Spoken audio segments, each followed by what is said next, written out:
Right. So I would say again, all right, welcome everyone to the online launch of a Malayan Vision, a portfolio of stories featuring Lim Chin Siong. We're so excited to share with you these stories and to hear from the writers about their writing process, their inspiration, and some of their discoveries, perhaps, while writing these stories. My name is Leong Ko. I am the founder and organizer of Singapore Unbound, which is a transnational literary organization based in New York City that envisions and works for a creative and fulfilling life for everyone through the arts and activism. Singapore Unbound does two big things. We organize events, such as this one, and we also publish. We publish books through our press, Gaudy Boy, and we also publish an online journal called Suspect. And I'm also the editor-in-chief of Suspect. And Suspect is so pleased to actually combine forces with New Narrative, right, to issue this call for Lim Chin Siong stories last year, because we really believe that we can actually learn so much from that period, the 1950s and 60s in Singapore, not just as a history lesson, but also a lesson for the future. PJ Thum, the managing director of New Narrative, is also here with us, and he will say more, I think, about Lim Chin Siong and his historical significance in just a moment. Uh, we are excited.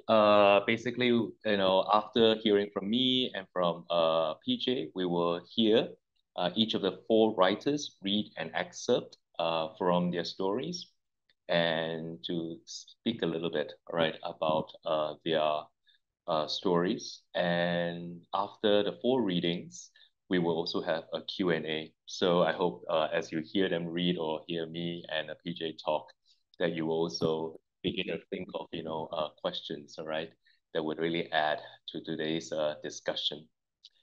Right, so I'm just gonna pass the mic now over to PJ, who will tell us a little bit more about the historical significance of Lim Chin Siong and why New Narrative is so interested in this project of writing stories about him. PJ, please. Cool. Thanks, Chileong. So I'm really excited to be here today, and I think everyone's in for a real treat with these stories. I want to thank Leong for coming up with the idea. He approached me with this months and months ago, almost a year ago, I think, and he was very keen on doing something about Chin Siong, and especially in a literature that I hadn't considered. Um, what I think a lot of people don't realize when it comes to Lim Chin Siong is just how important he is to Singapore history, right? In many different ways. One is, of course, that he is the one of the two most important figures of our nationalism struggle. And without, the other, of course, being Lee Kuan Yew, and without Chin Siong, Kuan Yew admitted a long time ago that he could never have accessed the anti-colonial Chinese speaking and working class, right? He would never have had the success that he did. And it was Chin Siong and his colleagues who were the fundamental reason why our anti-colonial movement grew to such a massive size and got such widespread support. And because of Chin Siong and his colleagues, the PAP won the election in a landslide since 1959.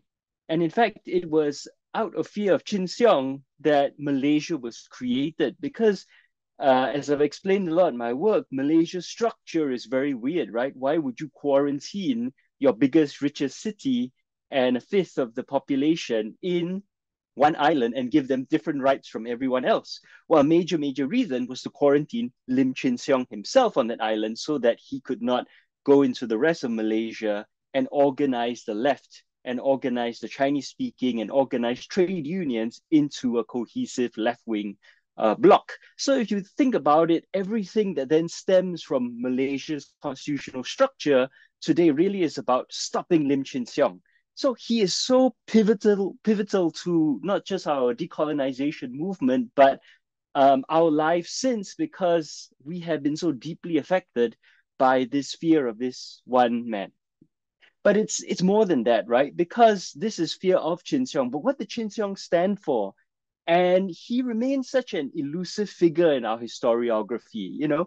We don't really know who he was, what he actually believed, what his goals were. People ask me a lot, right? What did Chin Siong believe?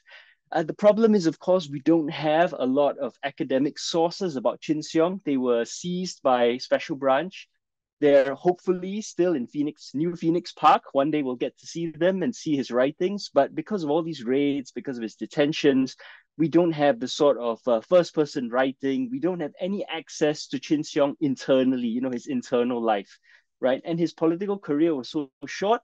He was detained several times. And then the final time he was tortured, he was drugged, he was sent into exile. And then he finally came back to Singapore in the early 80s, a broken man. So we don't really know much about him. But what we do know is that he offered this very different vision for how Singapore could be, a very tantalizing vision of a kinder, gentler, a Singapore which proceeds from this idea that we respect the right of people to have self-determination, to have respect and justice for the individual, right? A Singapore that starts from that premise and then says, okay, we have economic development to enable human dignity and justice, rather than the other way around, which is very much what the PAP has argued since. We have economic development first and then dignity and justice second. So Chin Siong's vision, so powerful and so popular that he won over this majority of the population. But what he would have done with power, we don't know, right? How would he have implemented this? What were the trade-offs he had made, right? What are the things, the inevitable costs of his vision when the rubber actually hit the road? We don't know. And that is in some ways a tragedy, right? We've lost this whole other way that we could have gone, that we can learn from, that Singapore could be so today because of Chin Siong. But where we don't have, these sources and facts, fiction could fill in the gap. And that's why I'm so excited about today. I'm so excited about these stories because fiction can go beyond facts and look at truth, right? And these stories that have been commissioned by Suspect and New Naratif give us very different looks at the world of Chin Siong, the vision of Singapore that he inspired, that he fought for, right? And the hope that people felt when they looked at him. And through these stories, we're able to ask ourselves, hey, what if things had been different?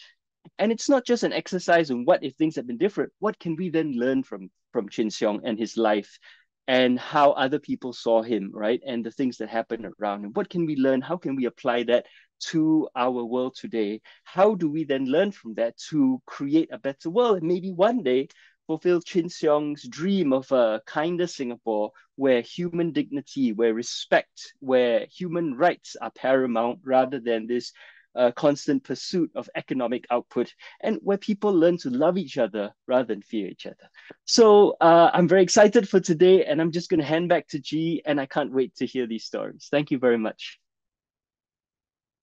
Thank you so much, PJ, for that rousing introduction to Lim Chin Siong.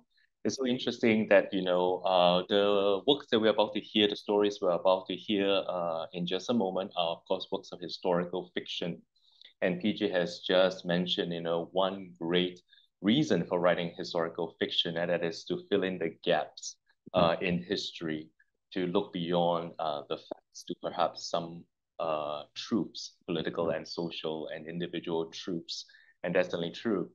But I'm also thinking, from a point of view of a writer as well, that perhaps fiction also has the ability to interrogate history because of course, writing history and writing fictions are both forms of storytelling. And all stories have, as Aristotle says, a beginning, a middle, and an end. And as we witness the conflicts around the world right now, we realize how important it is. Where do we start? Where is the beginning of the story? That is so contested and so disputed. What is the conflict that is in the middle? And then is there going to be ever an end? To it. So I always think that, by reading stories, we also become attuned to the way histories are being written, why histories begin, in a particular way, and how does it actually end in at least, one historical record. The other thing I also want to add, is that the fiction that we wanted to commission, is fiction that does not place Lim Chin Siong in the center, all right, because we're not interested in, hagiographies. We are making him into a hero. Instead, we very much want to make him a minor character so that we can have other people's perspectives, on him. Not only, I think, does that convey a sense of his influence, his mass influence among many, many people of various classes, occupations, professions, walks in life, but also to give us a sense of the kind of a collective vision that we can have moving forward. All right, that if there was this mass movement that was inspired by Lim Chin Siong and his colleagues, there are always open possibilities for other mass movements in solidarity with it based on shared values, the values that PJ just articulated so eloquently. Right. Thank you so much, PJ, again. And we're going to hear from the storytellers themselves now. And the four writers are going to read in a roughly kind of chronological order of, Lim Chin Siong's life. There will be gaps in between, of course, but we hope together they will give us also a kind of vision of a multiple vision of Lim Chin Siong that we can take away with us. So first up is Faith Ho. And Faith is a Singaporean and college student currently studying in the US. Besides writing, she enjoys taking photographs, making films, playing music, wandering aimlessly, and dreaming of hawker food. So would you please put your hands together for Faith?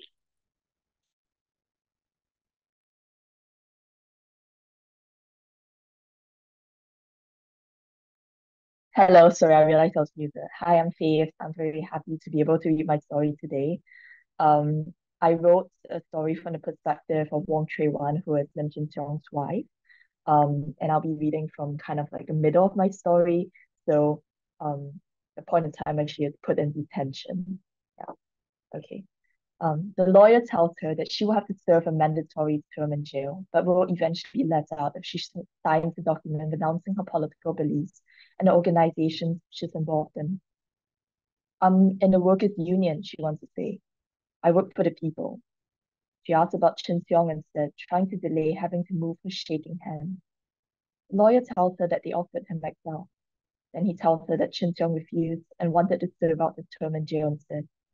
She lets out a shaky breath she didn't know she was holding, and then feels guilty and conflicted and upset, which is better for him to be free or behind bars. Why was he the only one to get that choice?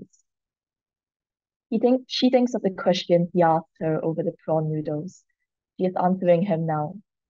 She looks at the lawyer and tells him that even when her term is up, she won't renounce the belief. She's unjustly jailed. He shakes his head with a wan smile, a human breaking through the facade. Your decision, he says. You can change your mind. She doesn't. Not for many years.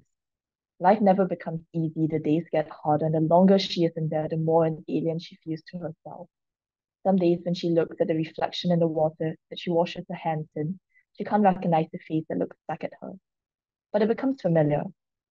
He transfers her to a women's prison after a while where she has cellmates. They talk about their lives and how they ended up there. Her cellmate, Lee, shakes her head when she learns about Trey Wan's story. You should just sign the renouncement. She doesn't understand, and to be honest, neither does Trey Wan really at this point.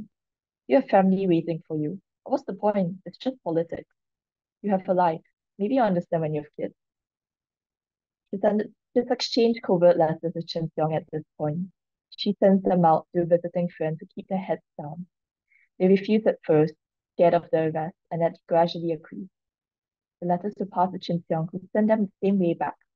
She's sure that they check the mail, so she signs with another name. Chin Siong's words, divorced from the person, feel fragile, stifled. They become reduced to mere skeletal images. He tries to be positive, but she can feel how forced it is because her words are the same. It becomes increasingly hard for him to pretend, and in the spaces between his finally words, she can read the gradual admittance of defeat. They want to They want me to abandon my integrity. He writes, they strip me of it until I can no longer hold my head up. I cannot face the edits anymore.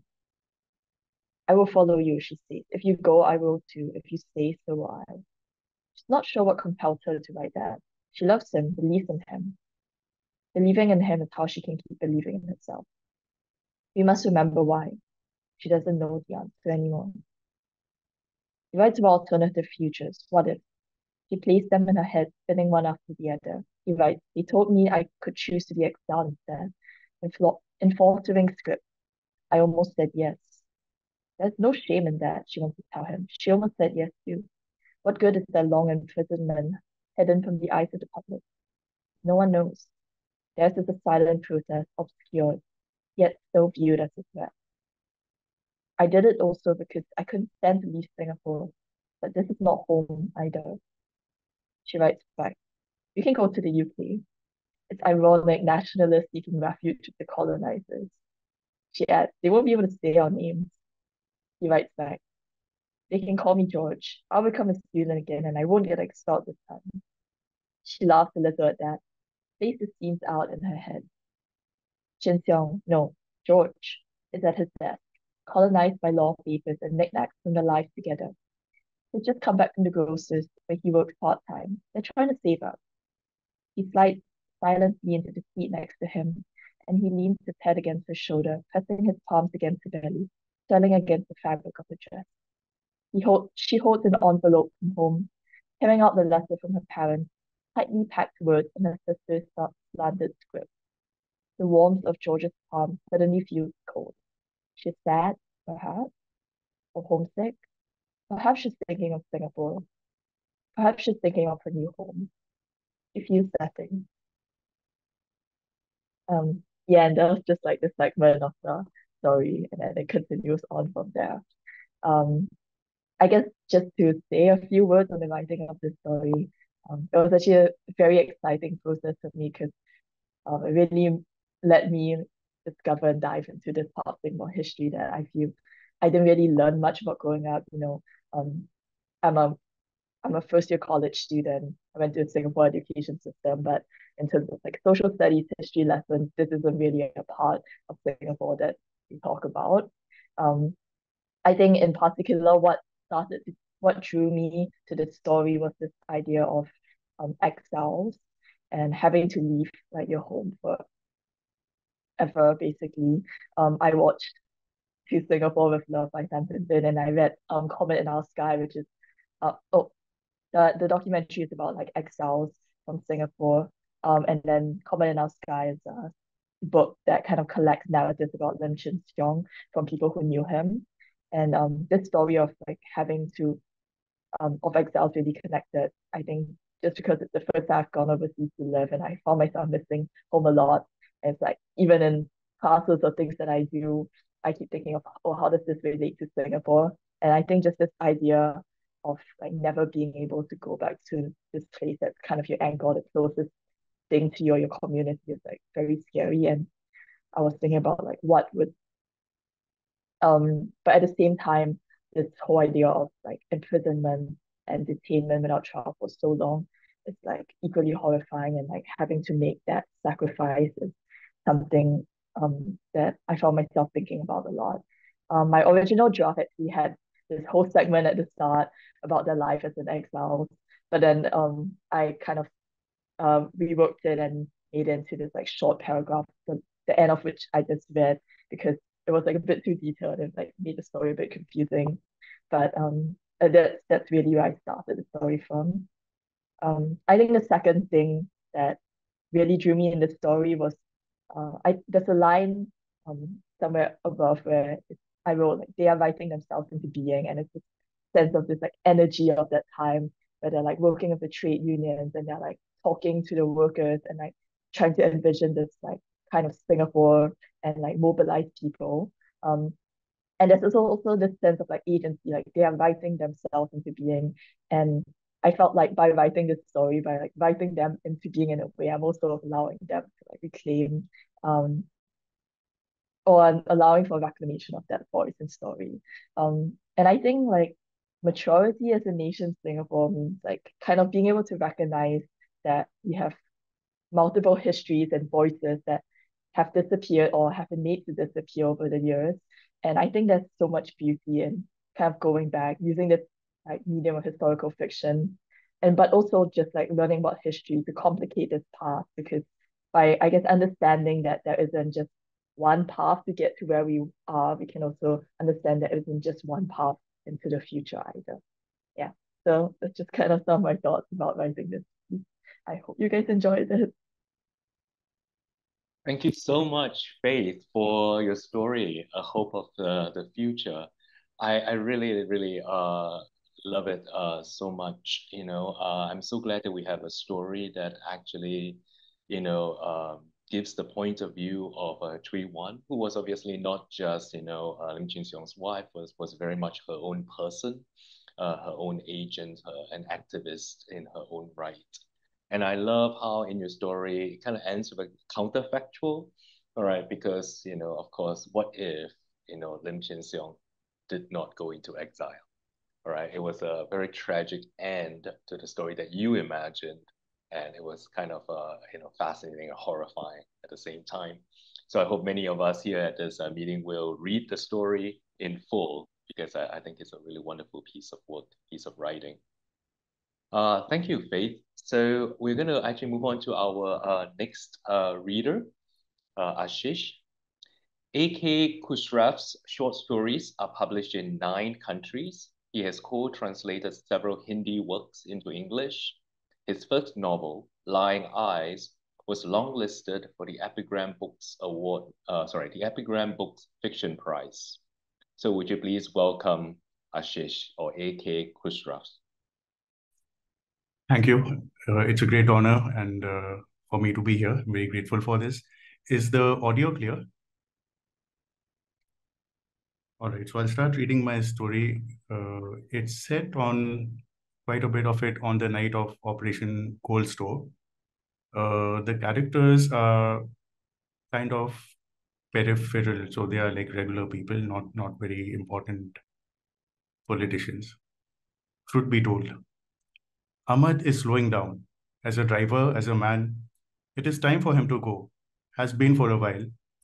I'm too kind, he tells me. They all say it. It is true. Earlier, I had lowered the window so that I could hear the songbirds at the corner bird shop next to Hulu Temple. The blast of air is still warm and muggy, though the sun is pale. Ahmad's braking propels me forward, and my palms feel the soft leather of the seat in front. Time was when he would have honked, and whoever it was would have got out of the way. Yes, he must go. No harm in that. He knows too much, though. Too much about what I've been up to in the last 20 odd years. I have in mind what to say to him. The river flows 30 years to the east, 30 years to the west. Yes, I like the sound of that. It's not true of that shit stream Singapore River, of course, but it is for real rivers. It is true also for the river of our destiny. Singapore is changing course fast. The sands are shifting, and I will not let them swallow me, not I. My hand closes on the cold steel of the window lever, and I crank on it without realizing why I am doing it. I work on it frantically, and the handle turns slippery from sweat before the glass starts rising. The bow tie hurts my Adam's apple, but there's no time to adjust it now. The songbirds go crazy. Their calls turn into a harsh, horrible medley. It is Mei Ling, the mad woman, the wife of the stupid worker who died in the riots back in 1955. I get it now. She is the one who made Ahmed stop. She's advancing towards me, towards the still open window. Crazy, crazy bitch. She has rang me earlier after she heard the rumors about those troubles. She better go as well, this crazy woman. I really have been too soft, as they say. A fine layer of sweat glues my Brooks Brothers shirt to my back. The window barely rises as I work the lever furiously. Ahmad, I shout, go on. Ahmad sits slumped in the driver's seat. The woman's fingers are reaching for me. Her nails are long and dirty. When the window surges shut, the silence is sweet. I breathe huge gasps of cool air-conditioned draft. After a few jagged breaths, I exhale slowly in relief. For such a slight groan, she packs a lot of power. Police, she shouts in a hoarse voice. I can't help smiling and shaking my head at a hope that the police will turn against me. As she pounds on the car, though, the thuds reverberate in the closed space. Ahmad is still lifeless. It is incredible that Meiling's knocks are jolting the Cadillac. It is, in fact, Yifeng tugging at my shoulder even as she remains half asleep herself. The knocking comes from the door of the flat. Now, the guttural sounds melt together to form words. I bolt up to sitting position. The red oxide floor is cool on the soles of my feet. Yifeng's shapely wrist gleams in the soft light as she reaches for me again. I get to my feet and my knees and ankles screech in protest at this untimely stress. I am in my pajamas, thankfully. It all sinks in as I take my first painful step. This is it, the midnight knock. The discussion with Ko has not helped. We met at a Sarabat stall on Bras Basar Road. Why here? He asked. It's better here, very open, nothing to hide, ho. Ko's face clouded. You know, those days are going. It's not up to me anymore. He meant he couldn't take bribes. At least that was what they claimed. But I know better. There's no place where money doesn't help. Not America, not hell. Anyway, I took out the file and put it on the table. He had grown cheeky over the last year. He had a slight smile, as if he was chiding me for wasting his time, as if he was humoring a losing man like me for old time's sake. He opened the file, froze, and slammed it shut. He looked like I had kicked him hard in the balls.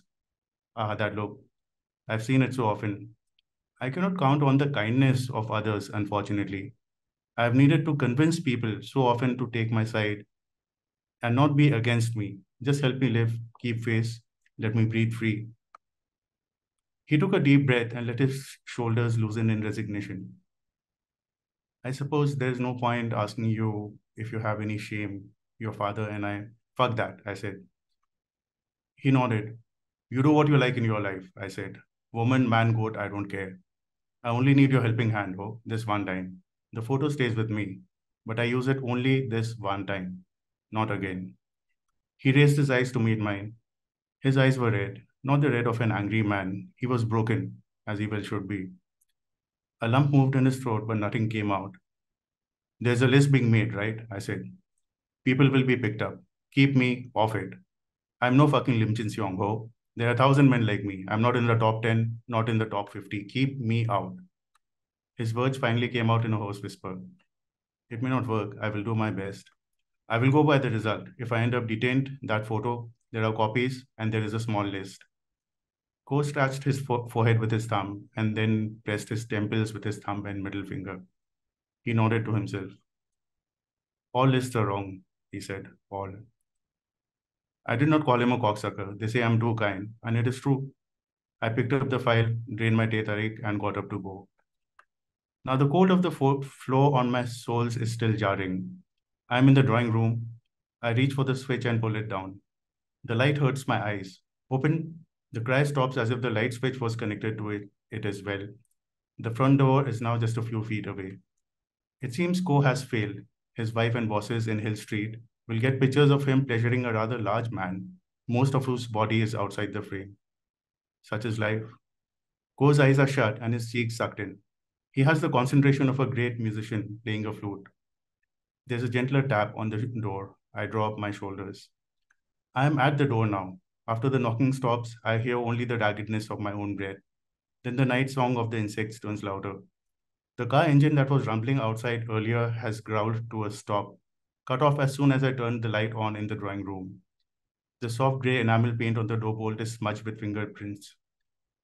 Are there really only Yifeng's in mine? The air in the room is still stale from the last cigarette I smoked. My hand trembles and I curse my weakness. I clench my arm to steady it. So, this is fear. Standing at my own door, in the flat I keep Yifeng in. She with her 50 Chongsams, and wishing I was in my own house instead with Feng Lian. So I'll stop reading here. So this is the beginning of the story. And about the writing process, I think I have to start by saying that I had obviously heard of Lim Chin Siong and Operation Kulshreshth, but I didn't know much about the context. And I thought it would be a great opportunity to grow as a writer, to learn about that context. I find that a fascinating period in history. I have to thank, by the way, Clara, who's here on with us. She's the one who told me about the opportunity. Yeah, and it's great to have a supporting writing group, which helps us in ways like this.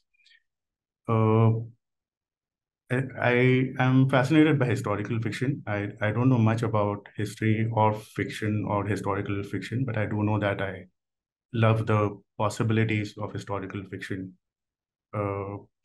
I became a Singapore citizen last year in December last year, after spending 20 odd years. So I grew up in India, and I'm still surprised that there are many things I learned about the history of India from historical fiction first. Yeah. So yeah, I'll stop here. Once again, very grateful for this opportunity.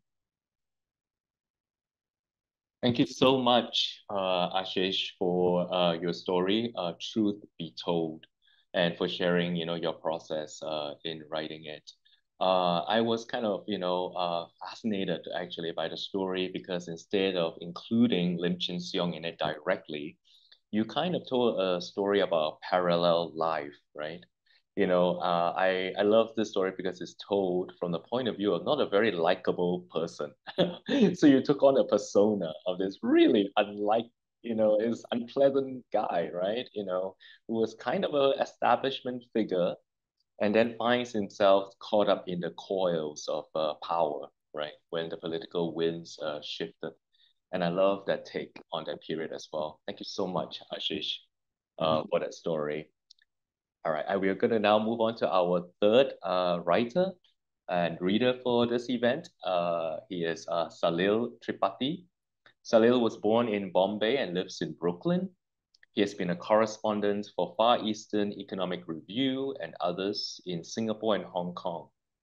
He's the author of 4 works of nonfiction and is a board member of PEN International. All right, please welcome Salil Tripathi. Thank you. Thank you, everyone. And I hope I'm audible. This was a great prompt and a great challenge. Full disclosure, I lived in Singapore for 8 years, 8.5 years in the 90s. So it was a very interesting time to be there. And I'd started writing a novel at that time, which began with the 1930s, with the war clouds hovering and the Japanese role being investigated and then becoming apparent, and then the actual invasion, leading up to 1950s. And then I moved the story to the 1990s, and there was always a gap. What happens between 50s and 90s? And there I learned a lot from novels I read and books of history that I read and conversation with people like PJ. I know that Solung is in the audience. So, I mean, of course, having met her and other people in London broadened my understanding far more deeply. And now I know the missing bits, which are going to be part of the story. And I think sooner or later I will finish the novel, which is 20 years in the making. It's called, temporary title is An Island of Foreigners, which is drawn from Paul Theroux's description of Singapore from St. Jack. And of course, was fascinated by Lim Chin Siong and his story.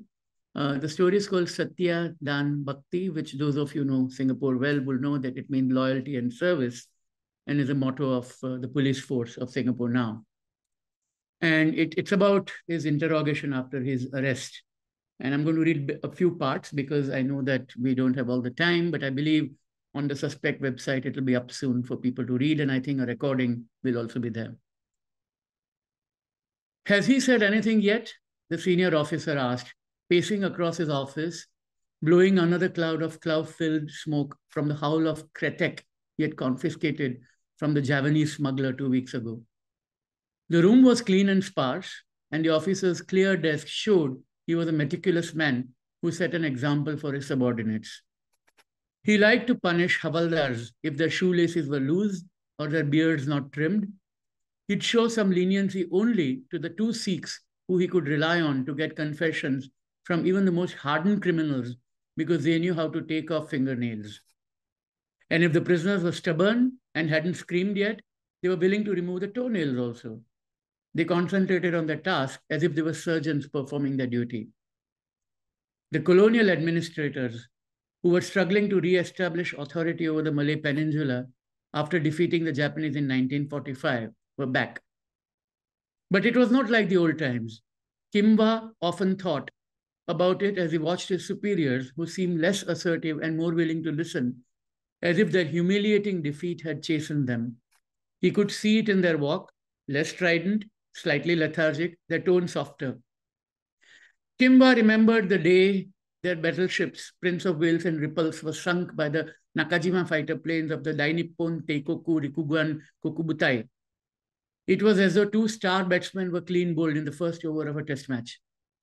Their impregnable fortress, Singapore, broken into by men wearing half pants on bicycles. Shonanto, they called this place. Kimba grimaced. And there were the Kempetai, and he shivered inadvertently, recalling that name, merely thinking of them. Kimba spoke excellent English and consciously tried to avoid the lors and las when he was among the Angmos. He was respectful of authorities, seemed to be the man for the job. His superintendent, Colin Armitage Jones, took to him and was fond of him and promoted him to lead his own investigative unit. Kimba had already earned praise for laying a trap to arrest the members of two secret societies which had spread menacing fear in Tiong Bahru. Usurious Indian moneylanders shivered and gasped when they heard Kimba was headed for their shops and quickly changed the rates on their chalkboards and offered him sugary teh tarik in the hope that he was in a good mood and would not inspect their books and find out about the betting syndicates they ran for the weekend horse races. The Malay gangs had surrendered their parangs. Even the Chinese opium dens had begun to shut down. But this young man in white was a different matter. Lim Chin Siong, he said his name was, the son of Lin Tenggyok. The Japanese occupation had interrupted his education, but God knows where he had picked up these rebellious ideas. When he was still in his teens, he had organized an exam boycott at the Chinese High. He even sang songs like The East is Red. Kimba was convinced Chin Siong was a communist. Now here he was in his custody, and he was accused of inciting violence against the police, and a dozen people had died. Kimba turned again to Gurbaksh Singh, his usual savage interrogator. But he was a calm nail puller, turning into a conscientious objector. He said he wouldn't use force against an elected representative. Too much trouble, Baba. What has he said? Kimba asked. Nothing la. He's not talking, Gurbaksh said. What do you mean he's not talking? Make him talk. He just sit like Buddha, no smile, no feeling on face. I asked him what he talked at Beauty World, but he said nothing la. But the rickshaw driver says he heard him. He said that Chin Siong asked the people to rise and beat up the police. When I ask him that, all he says is Merdeka. And then there's a description of the interrogation. Gurbaksh was right. The colonial administrator was strenuously trying to earn the goodwill of the people on the island, having lost face during the Japanese occupation. The British rulers wanted to grant limited autonomy to people like Kimba, who could be trusted to do the right thing. Communists called him and Gurbaksh banana and coconut. But Kimba knew his job was simple, to maintain law and order. Politics was not his business. They were there to maintain peace and carry out orders. People should appreciate the good that British had done. Re-establish the rule of law, revive the fine port, link Singapore again with the world by resuming flight from Paya Lebar, began playing cricket on the Padang again. But these communists, they wanted to empower the peasants. What did it even mean? Kimba was very proud of his job, but could not believe, even in his dreams, that the Peranakan Baba Nyonyas, the rice farmers in Kampung, those shopkeepers slurping down their steaming noodles, these Kalings eating rice and sambar with their fingers, could ever be trusted to govern themselves. How could they rule themselves if they worship so many gods who look so grotesque? Have you been to Happavilla? The British would need to remain for a long, long time. Unless hotheads like Chin Siong, who spoke of equality and liberty, but somehow straightened out, there could only be trouble ahead. The Fajar students at the university were up to no good. The campus had to be controlled, and Chin Siong was developing a following among the young students. Then it goes on talking about what happened in Bukit Timah and at Beauty World.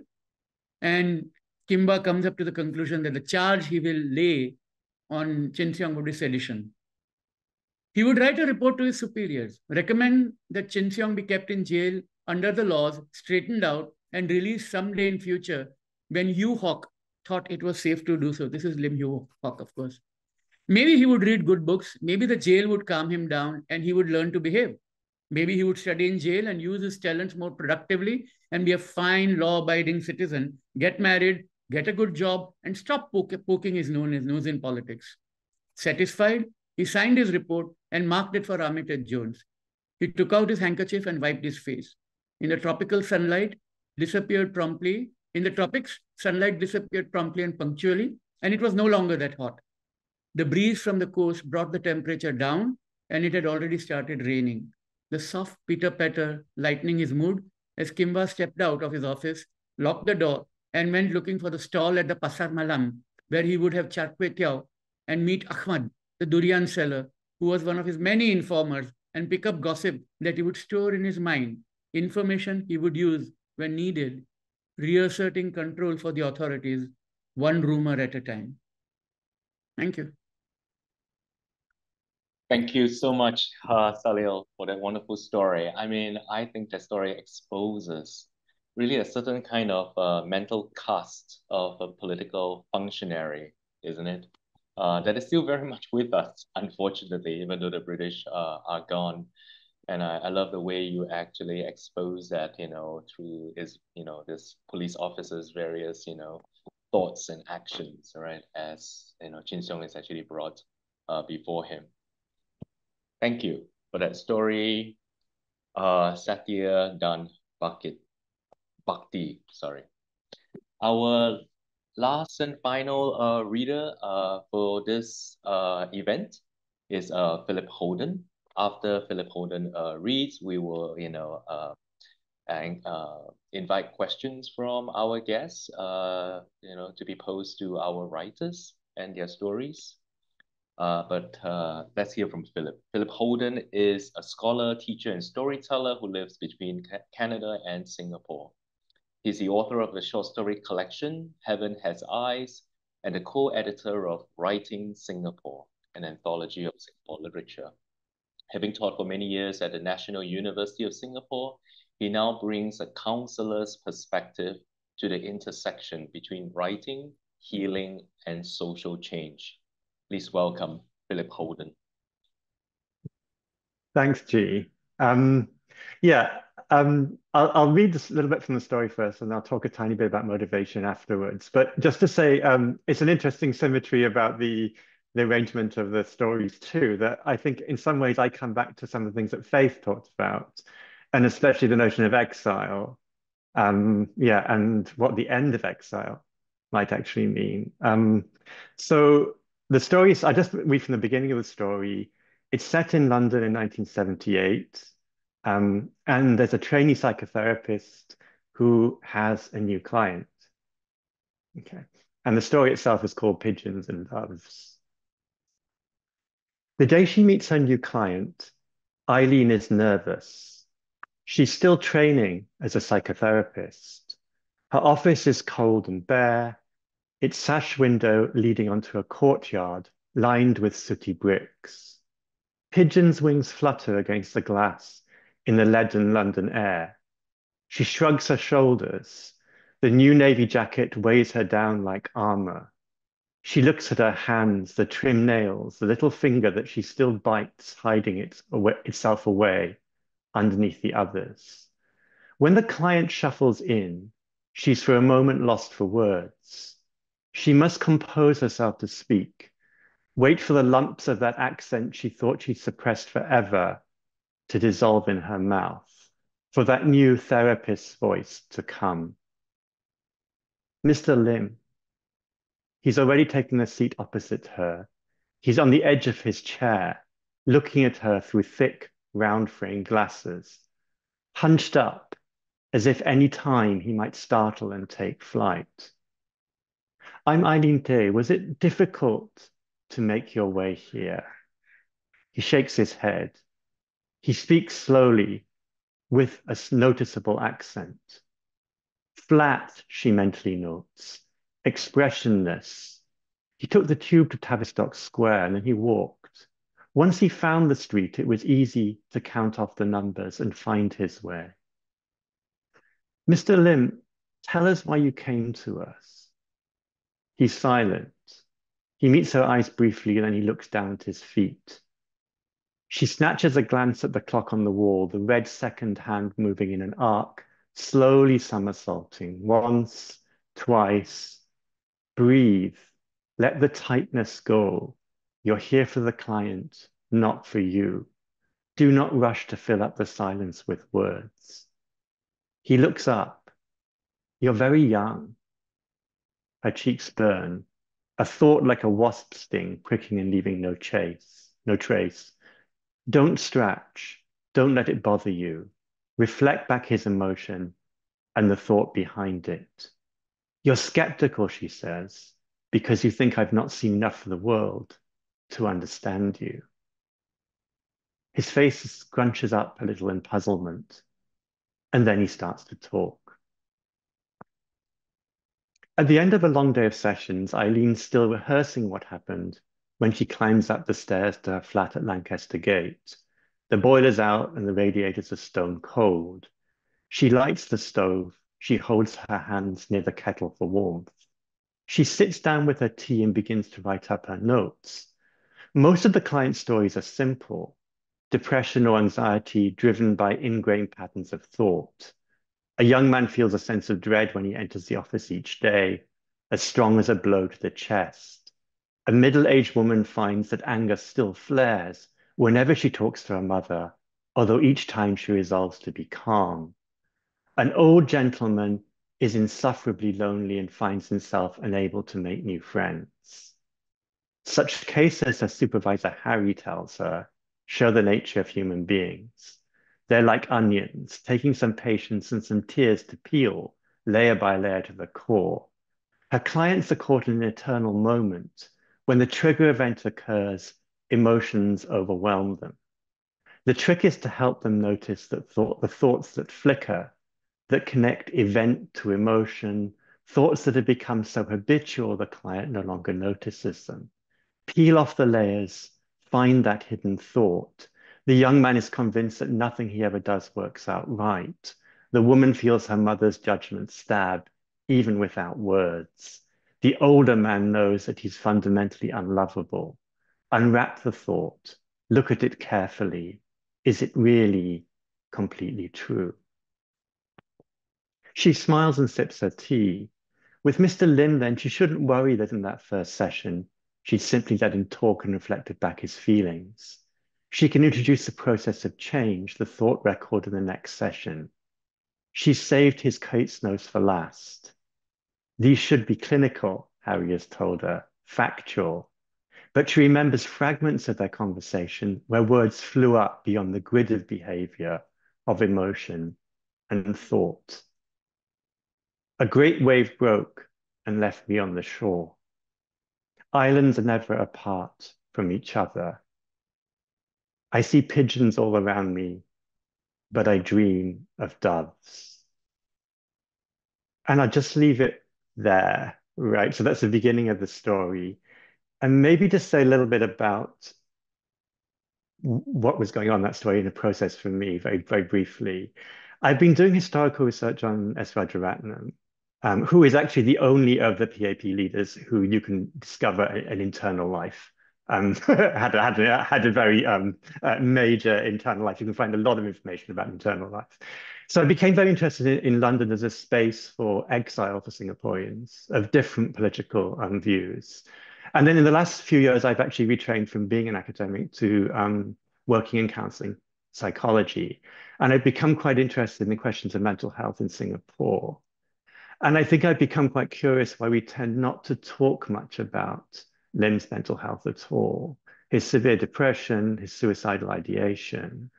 And I'm also very curious about the social determinants of mental illness and even the politics of mental illness. So we might say, what does it mean to be broken and to still live on? With some kind of courage, I guess. So I thought about Lim's time in London, 1969 to very late 1979. I know he saw a psychiatrist there. I actually do know who the psychiatrist is. The psychiatrist is a very good psychiatrist and is bound by confidentiality, which I fully respect. So don't go there. But this is a way maybe of reimagining things. And just very, very briefly before I finish, how did I go about it? I started with fragments. So there's one fragment is an image of pigeons rising up in a London square, which you see, especially like, sort of Trafalgar Square, that kind of thing. But there's also that wonderful image of Lim Chin Siong himself when he's released from jail in 1959, and the doves are released. And so the doves all fly up into the air. And how in paradoxically in Mandarin, the word for dove is the same as the word for pigeon. It's gerzi. And actually, paradoxically, I was actually talking to a friend. If we translated the story into Chinese, um, we would have to call it gerzi, gerzi. So it's really it's strange. It would be pigeons and pigeons or doves and doves. Right? I mean, there's ways of distinguishing, but it's very interesting. So that was the first thing. The second thing was uh, the counselor's room being in session and my own remembering my own real nervousness about learning at first, right? And then the third thing I think was just when I was doing the research on Raja, finding these found documents at Institute of Southeast Asian Studies. So the letter that Lee Siu Cho, the chairman of the Barisan, wrote to Lim when he went into exile, which is a very, very horrific letter, I think, to someone who all his life has campaigned for certain beliefs, right? The letter that Lim sent to Lee Kuan Yew, which I think was surely written for him or partly written for him. And then strangely, also some funny little movements as well, like David Marshall, who actually comes out very, very well in PJ's recent book. So David Marshall, Singapore's first chief minister, visiting the detainees to find out their conditions, but also doing some very strange, bizarre things, like he would bring Christmas puddings for Lim Chin Siong when he was in Changi prison. So these are strange absurdities as well of history as well. And then just hanging all that on a frame of story, something unexpected happens. Someone arrives, this is a standard storytelling. Somebody wants something in the external world. So this psychotherapist wants something. She wants to cure this man. And yet she doesn't quite get what she wants. And the story will be out, so you'll see later what she gets and what he gets too. Thanks. Thank you so much, Philip, for the wonderful story, pigeons and doves, and for speaking so in such an insightful manner about your process, your motivation as well. I just love the story so much, for how the therapy process actually mirrors the process of writing and reading, as I've mentioned to you before. Because just as the psychologists or the psychiatrists, approaches to kind of peel back the layers. The story too peels back the layers for us, and we begin to see not just more of Lim Chin Siong, but also the psychiatrist's own desires and needs. And it's really a two-way process, isn't it? As they mirror each other to the other person. Right. Thank you so much, Philip. I think, wherever we are, we can, give a big round of applause to all four of our writers and readers for this event. And of course, we are now going to move into the Q&A because, we want to hear more of their thoughts about Lim Chin Siong and about historical fiction and specifically about their stories. So I'm just going to kick off our Q&A with a question of my own, but please feel free to add your questions in the chat in this Zoom meeting, and I'll be very happy to read those questions for you on your behalf. So my first question to our writers, and anyone can jump in, or not, jump in to answer the question. It's really a question about fantasy. Now, we tend to think, of course, that, historical fiction has to deal with facts and not with fantasy, right? Because it is historical fiction. But I came across this really interesting quote from George R.R. Martin, who is, of course, the American author of the epic fantasy novels Song of Ice and Fire, which were adapted into the HBO smash hit Games of Thrones. So Martin said, and I quote him, "I've always regarded historical fiction and fantasy as sisters under the skin, two genres separated at birth. So I wonder whether, our writers see any kind of connection, similarities between the historical fiction that you have written and fantasy. Whether it is the fantasy of the characters you're writing about, but or even your own fantasies. Do we have like fantasies as writers that we have kind of incorporated, into our fiction? And by fantasies, I mean, imagining things that are impossible, like pink elephants or something, you know what I mean? So it's not just wish, it's a fantasy because it seems so impossible and yet so necessary, perhaps, to express. I wonder whether anybody has any thoughts on that.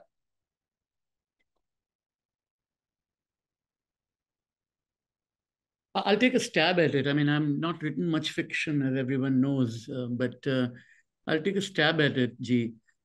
I think fantasy is easier to do when you're dealing with instances which are already part of mythology.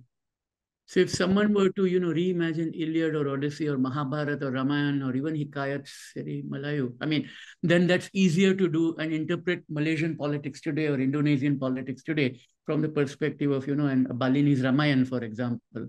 And it's easier to do that kind of fantasy writing. Historical fiction, the fact that it denotes the word on history requires it to be rooted in fact, and it kind of addresses the question Kit has in the question in the chat, because I mean we may probably come back to it, but I just wanted to. There's a quote I remember very well. Once I was interviewing Romesh Gunasekara, the British Sri Lankan writer who was shortlisted for Booker Prize once. And Romesh told me that you journalists have it much harder than we fiction writers because we can make up facts and you can't.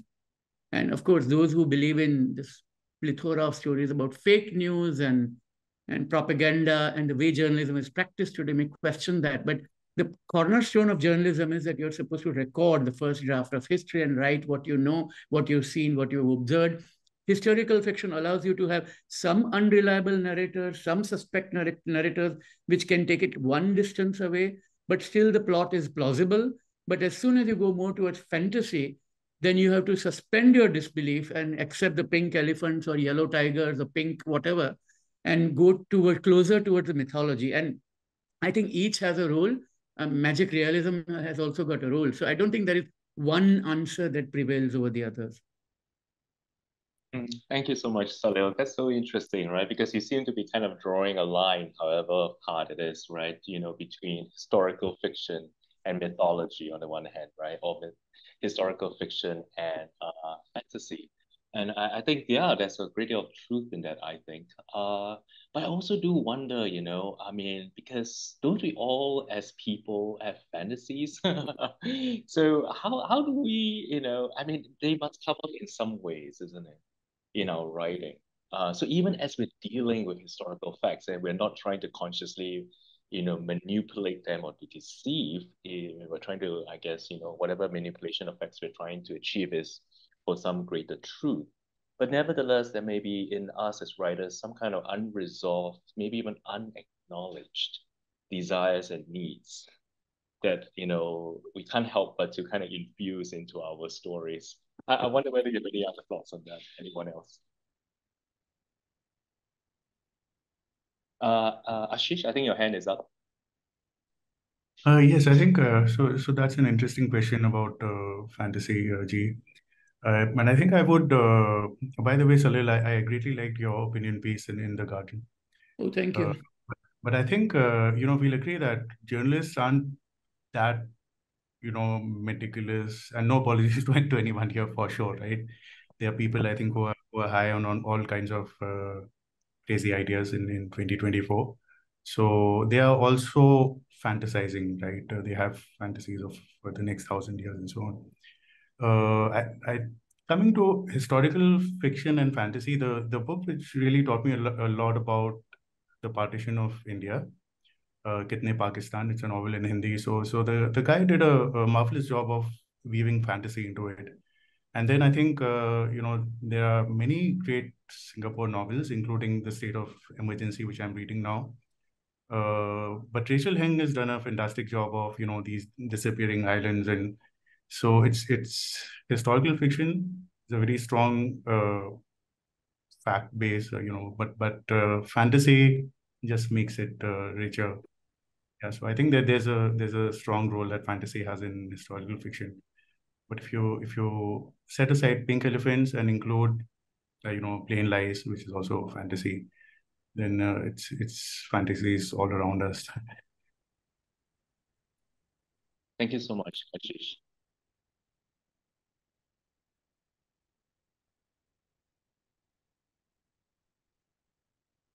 Yeah, perhaps we can, move on to the topic of fantasy to a kid's question, which Salil referenced to earlier. Kid's question, of course, can be found in the chat.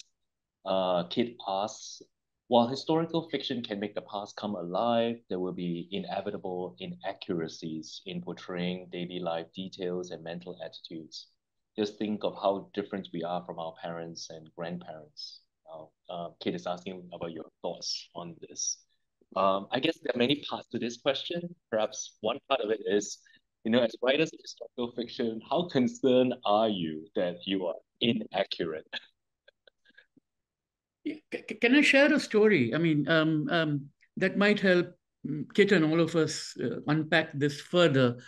I asked this question once to a very leading Bangladeshi novelist who had written a very fine novel about 1971. And I've written a work of nonfiction on 1971 and the war. So I was interested, where there was a bit of inaccuracy. She writes about a particular cricket match in Dhaka in 1971 and names a cricketer wrong.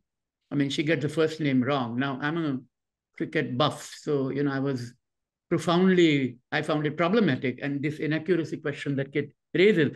And at an event at the South Bank Centre in London, I asked her that how important it is.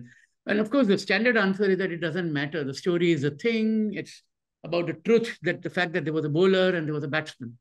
But later, another writer who was also there, who was a Pakistani novelist, and she told me that actually your question is going to a very interesting part, because if you get a basic fact wrong, the reader will get stuck there. And you as a fiction writer are weaving a scenario. And in the scenario, you want to keep the reader engaged with that story. And if the reader gets stuck there, everything that you're building after that, the reader has missed and you lost the reader for the next 10 or 12 pages. Then they come back, but whatever you built is lost.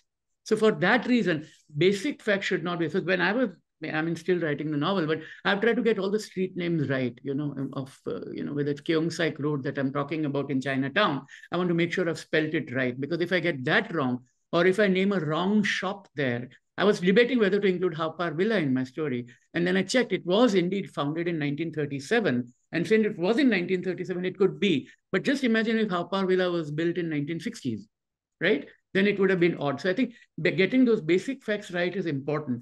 After that, I think you do have the freedom to imagine what the character thinks and imagined and bring in dancing mermaids. We're talking about merlions here, right? In Singapore. So yeah. No, thank you, Salil, for that really interesting anecdote. Could I just add as well? I mean, I think the interesting thing is, of course, history itself is not necessarily based entirely on facts. And I think that's what's curious. So historical fiction is part of this process of making stories that history itself also does and abides by certain forms of truth games. And I think the nice thing about fiction is you could be someone like Jeremy Tiang, who was mentioned just now, who is very, very much a realist and will not do anything that didn't happen, that they invented characters, but none of the historical events are invented. You've got Rachel Heng mentioned, who it's mostly historically accurate, and then you get stuck in these little floating islands, which are completely some kind of magical realist thing. And then you could go much further, and there's a novel called The Black Isle by Sandy Tan? Sandy Tan? Is it Sandy? Yeah, the filmmaker, right? Is it? Yeah. That's very much more, it's a kind of historical mashup, basically, a historical fantastic mashup of Singapore's history. So I think you can do it in different ways. It's just that, I mean, there's an interesting question also I noticed from Lolita about ethics of it too. And I think that's a very interesting thing to ponder. I mean, what's your ethically responsibility to these people? And I guess I can only say in my own case, I I would have actually felt very uncomfortable about writing a story in which Lim Chin Siong was protagonist, because I wouldn't feel I could access him as someone who speaks Chinese fairly okay, but not. I wasn't part of that Chinese speaking world. All those kind of things I don't think I could have accessed in that kind of way. So maybe I think it's useful for a writer of historical fiction to have some kind of humility in the way they also approach the subject matter. Some thoughts. Right. No, thanks, Philip, because that was exactly the question I was going to go on to, which is, of course, Nilita's, a question of ethical boundaries. Yeah, I wonder whether, any of the other writers would like to come into what are some of the ethical boundaries for you, for writing historical fiction? What won't you do? I guess I can try to answer this question also for the one before. I think my piece, especially, I'm writing about a real person, on Tree One, and like I think that was something this idea of how much fact and fiction was something I struggled in the writing process because there's not a lot of information online, and when like I don't have access to like her and her thoughts or like what things are like. And I think at some point I feel like there's a recognition that in writing historical fiction, it's not just about trying to portray accurately to the best of your ability, like what the person or that situation actually was like, but there's this idea that you are also kind of picking these people or this place as a vehicle for certain of your certain ideas that you do want to convey. And like I guess that um is something that I have to like recognize when I'm writing. I think ethical boundaries, I think like things about like just getting basic facts right, like names of streets, like Salil mentioned. I think that's pretty important. I think, I mean, in my piece, I do like it's mostly like based on what actually happened, and then it changes at the end where it's like something that did not happen. Um, and I think maybe an ethical boundary to the reader also is kind of being clear at which point it shifts from mostly fact to pretty much fiction instead of kind of merging it all very much together so that it's like completely unclear. Like the piece is fictional, but when like if you write about certain events that actually did not happen at all, I feel like having a clear boundary um at which point that occurs is like one way of being somewhat responsible to the reader to understand that, oh, okay, this point it changes, it's more fantastical, like magical or whatever. Yeah. Thank you, Faith. Yeah. Ashish, would you want to comment at all about this question about ethical boundaries? Yeah, so I think it's hard to nail down the boundaries. We definitely I want to feel free to imagine things. But there are clearly some things that are very, very wrong, which, putting a spin on things is so just for example, there is this great book about Korean comfort women. I reviewed it for the historical novels review, and around the time I was reviewing it, I found that there is an academic researcher who's been seriously publishing peer-reviewed articles on how those women actually had signed contracts. So maybe the underlying message is that it's somehow it was consensual, which shocks me. So I know that doesn't answer Nilita's question exactly, because this kind of to me it violates ethical boundaries, but it's not happening in historical fiction. So yeah, I think the boundaries kind of remain the same, whether it's historical fiction or something else. Yeah, that's what I would say. It's probably hard to nail down. Yeah, Yeah. can I just come in on that? I mean, in principle, I think there is a strong ethical boundary for non-fiction writing, even in the sense that you don't pretend that a lie is the truth, so to use, going in Orwellian sense here. But with fiction, I think I would like to begin with the premise that there are no boundaries, because if we begin by citing that we can't say this, we can't say that, then we'll have a very limited range of topics to talk about. And it will justify people who want to ban novels like the Satanic Verses and all of that, saying that, oh, this is ethically wrong. No, of course it is not. If you don't like the book, don't read it. If you don't like the book, write a better book. I mean, is the way I would react to that. So that said, we all set our own boundaries about the tone we adopt, ethical tone, right? I mean, certain kinds of languages we may not want to use. And that's an individual writer's choice. And after that, I mean, if there is incitement to violence or something, or misuse by somebody of that work of fiction to, do something terrible, then that's a separate. But you cannot legislate or create a rule based on the worst possible example. Otherwise, you circumscribe freedoms a lot. And therefore, I would say that, it has to be left to the writer what he or she is comfortable with. All right, thanks, Salil, because your answer to us leads us very naturally to Peter Allen's question, which is in the chat, right? Peter asks, this is all very new and a very interesting chapter. For me, what are some of the political implications of opening up this window into the past? That's a very broad question. We can talk about, what do you think are the political implications for Singapore, right? To talk more about Lim Chin Siong and write more stories about Lim Chin Siong, or we could talk about it more individually. What are not just the political implications for Singapore, but political implications for you individually as writers?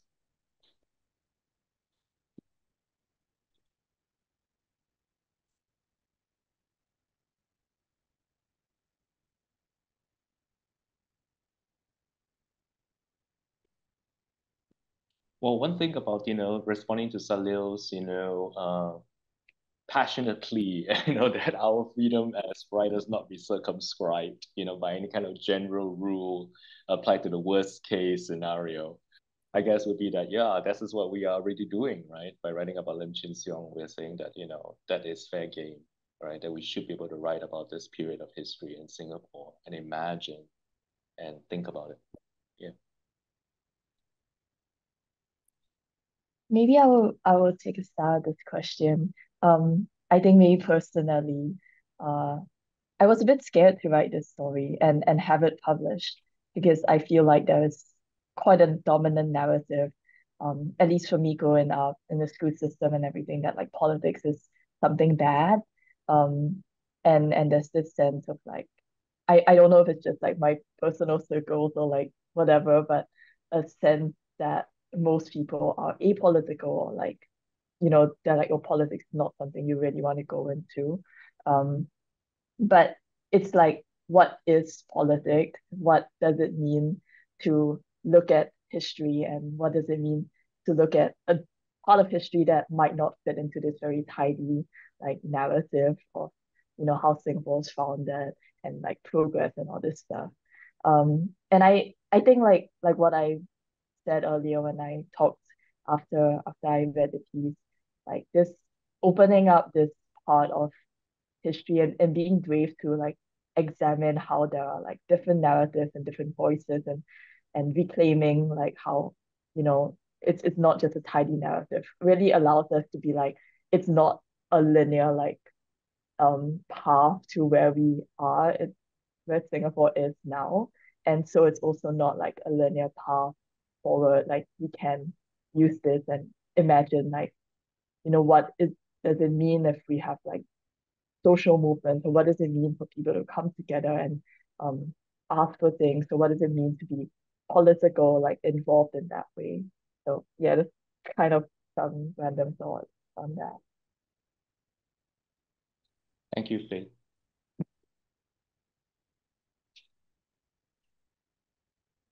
Perhaps we can roll this question of, political implications, for oneself and for the country to into Ryan's question. Ryan has a question in chat, which is, directed specifically to Faith. But I think, The other three writers may want to respond to it as well. Ryan asked, this one is mainly for Faith, whose piece covers the theme of exile from Singapore. What was the experience like writing such a story while living outside of Singapore yourself? And why I think this might be applicable to all four writers, of course, is because, I think all four of you have very, intimate, strong connection with Singapore, and yet, of course, there are all kinds of distances between you and Singapore as well, right? Whether you are like, Faith, now a student, living, studying outside of Singapore, or whether you are like Ashish, who is a naturalized citizen, having spent most of his life growing up in India, but now very much based in Singapore, or whether you are Salil, who, you spent many years in Singapore working as a journalist and getting to know the country and the region, but now lives, elsewhere. Or for, Philip, who now moves back and forth, right, between, Singapore and Canada. So the question really is more general, I guess, it's like the distance, the attachment and the distance that you have with Singapore, how has that affected your writing?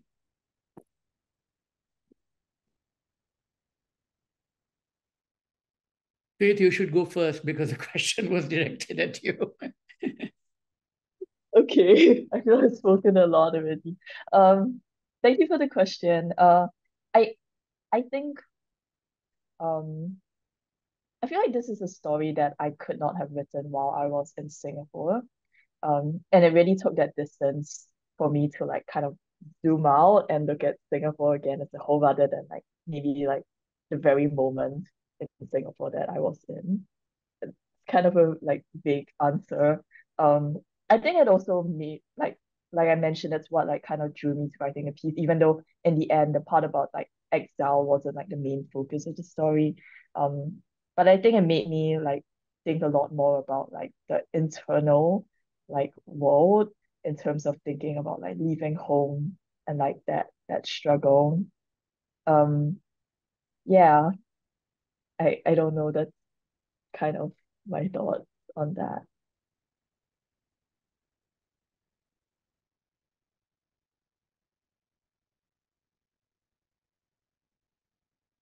I've been out for a very long time, right? So I left in 1999. So that's almost a quarter century ago. I've been in and out of Singapore since then. And I was a permanent resident. I didn't become a citizen. So, I'm at an angle. But I think what any writing, because, I lived a long time in Britain and now I'm in the US and I was born in India. So I've often written about places that I think I know. And I'll always say I think I know because you can't know a place very well, but always from a point of view which is at an angle. I wouldn't call it outside or exile. The advantage is that it lets you see things that are not seen from within, and it lets you state things which are probably difficult to say within that own culture or society, but it doesn't make it the right point of view. I mean, it's just a perspective, a viewpoint, a specific response to an event. So as long as you address it with that humility, I think then that's fine. But there's no particular reason to say that someone living in a country is always going to be better, or living in those, writing in those languages. In India, it is always a question: do you write in English or not? And it could be the same in Singapore. That if you do, you have to write Chinese, Tamil, or Malay, or is it okay to be an English writer in Singapore? And what about the other minority languages in India? Pooja Nansi, the poet, has written a moving soliloquy about being a Gujarati in Singapore. And what does that mean? And she has very profound questions about being marginalized 3 times over, being a woman, being Gujarati, and not speaking Tamil. Yeah.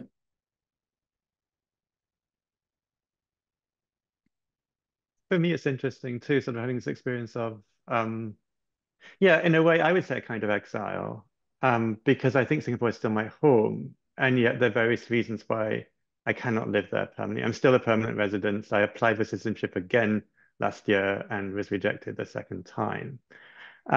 So, yeah, I mean, there is something rather poignant about the sense of exile, while you always realize that different exiles are different, right? And my own condition is different. But it was rather interesting to reflect upon, yeah, upon Lim's exile in London, strangely enough, a place where I was an undergraduate, and so I knew certain spaces quite intimately. And then actually also that strangely enough, my own leading character ends up becoming an exile too, or a certain internal exile to have certain kinds of exilic experiences too. So certainly it's interesting how Lim's experience of exile maybe triggered certain things in me, which are not the same, but do have certain parallels. I think I'd like to, talk to this point about, being an outsider, which I am. In many ways, I'm an outsider in India as well. When I launched my book, there was a question that came from a friend of mine, and it was misunderstood by the others. So I think she always has in mind how come I even write, being having studied engineering and stuff. And I answered that honestly. So other things being equal, being an insider gives you an edge, right? Also in terms of accuracy, if nothing else, but maybe being an outsider kind of rounds out your view.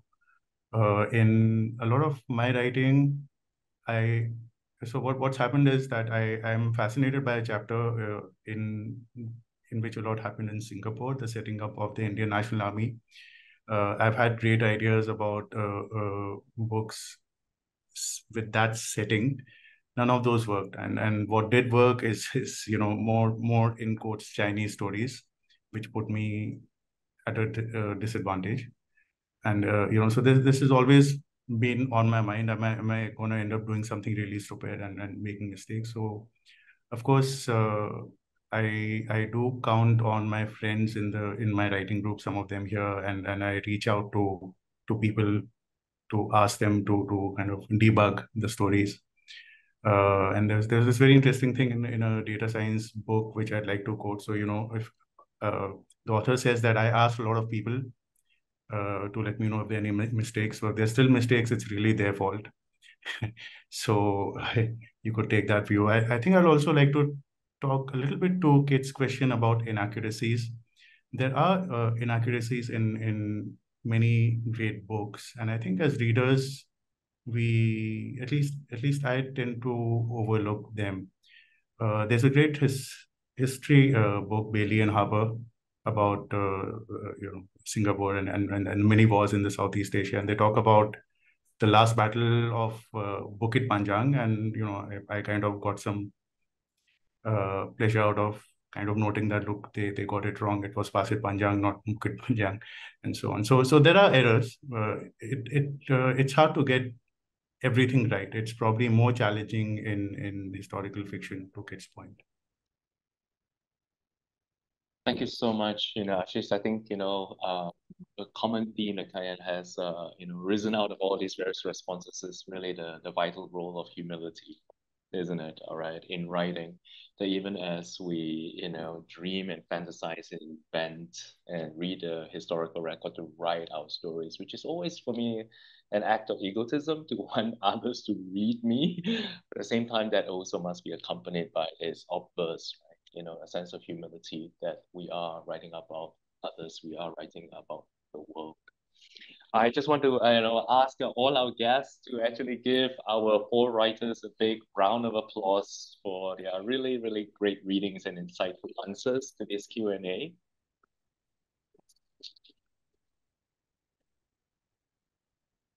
I think this has really been tremendous, and I'm so happy that we have actually managed to record this session, because I think, I would love to put this up on YouTube and have more people actually hear you read and speak also about your writing. Of course, the stories will all be published, all right, in Suspect, as well as a New Naratif, once New Narrative's revamped website comes online. In fact, actually, PJ Thum's preface to the whole portfolio, as well as the very first story, Faith's story, Hope of a Better Age, has already been published in Suspect. I have put a link in chat. And after this, every Friday, there will be a new story published, the stories that you have heard excerpts of during this event. But very, very quickly, before we actually, signed off, I just want to ask whether I know Thum, PJ has anything that you might want to add to what has already been said.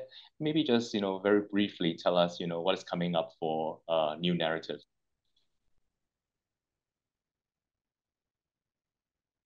Well, I just want to thank all the authors. This has been fantastic. I've really enjoyed it. New narrative is working on our new website, and unfortunately, it's delayed, but hopefully it will be up soon and we'll have it. But yeah, I don't want to spoil the surprise for the new website. So I hope it's okay if I don't talk about it quite yet. But hopefully it'll be great. And yeah, we've been working very hard on it for a while. And it's a whole different way of trying to think about your relationship with the information that you could do, and trying to build a community to take action on that information. With that's our goal, community, and trying to build a platform through which people can take collective action to create a better world. So yeah, hopefully it'll be finished soon. But in the meantime, you can read all the stories on Suspect. And I want to thank G for this fantastic collaboration. And once again, the authors, I've really enjoyed today. Thank all of you so much. Thank you, PJ. We're really looking forward to the new website that will bring us together for community and action. This event is held as organized, together with New Narrative, of course. It's also part of Singapore Unbound's second Saturdays reading series, which usually take place in New York, but occasionally we venture online, and very often too, we are in Singapore. So if you'd like to join Singapore Unbound's mailing list, I have just added a link to chat. So join the mailing list for more information about events such as this one. But finally, big thanks, big grateful thanks to all four of our writers and readers for this event. This has been a wonderful launch, and I hope, the stories will go out far and wide and receive a warm reception, as I'm sure they will. So thank you, everybody, for joining us today. Bye. Bye, everyone. Yeah. Thank you.